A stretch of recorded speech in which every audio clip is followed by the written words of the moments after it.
বলছি আপনারা কেন এসেছেন সেটা বললেন না তো।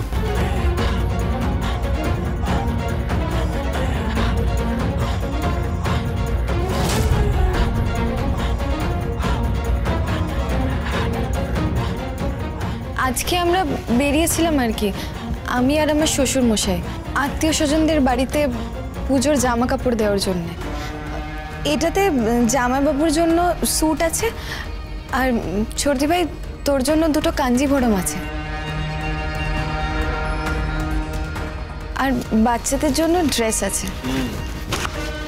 এক মিনিট বলছি এসব স্যুট ফুট দিও না, এটা নিয়ে যাও।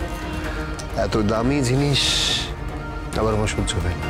হ্যাঁ, আমরা তো পুয়ার, তাই পায়ে সব পড়ে না।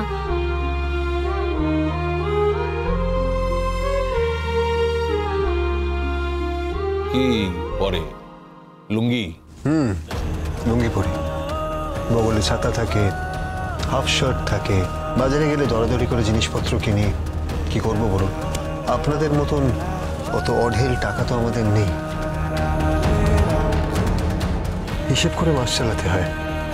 পল্টুদের দোকানে বাকির খাতাও রয়েছে, মাসের শুরুতে গিয়ে সেই টাকাও শোধ করে আসি আমরা।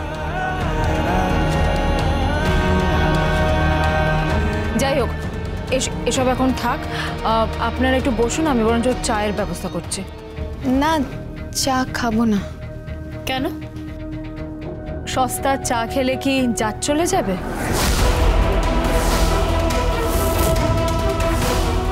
মাম্মি, হোয়াট ইজ সস্তা? সস্তা মানে যার দাম কম মা। ও, তার মানে কস্টলি চাও আছে? হ্যাঁ মা, অনেক অনেক কস্টলি চাও হয়, সেগুলো তুমি খাওনি মা, তোমার খাওয়া হয়নি, কিন্তু তুমি খেতে পারতে। তোমার মাম্মি যদি রাজি হতেন, তুমি প্যালেসে থাকতে পারতে, তুমি ইম্পোর্টেড গাড়ি চড়তে পারতে। দেখুন, আমি আপনাকে অনুরোধ করছি, আপনি ঠিক কেন এখানে এসেছেন সেটা জানান।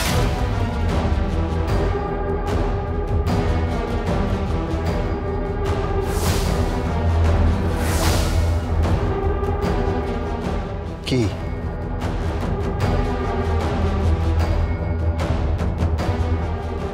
আমাদের তরফ থেকে তোমাদের বিরুদ্ধে একটা মামলা করা হয়েছে।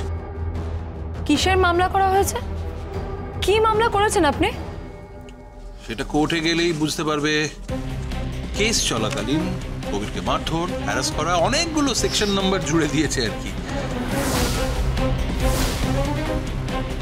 ভালো করে দেখে নিও। আর হ্যাঁ, তুমি ঠিকই বলেছ, পুজোয় জিনিসপত্র দেওয়াটা আসলে বাহানা।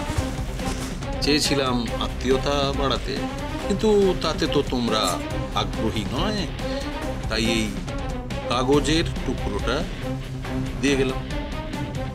করে দেখে নিও। পরশুরাম আজকের নায়ক, সোম থেকে রবি প্রতিদিন রাত ৮টায় স্টার জলসায় ও জিও হটস্টারে।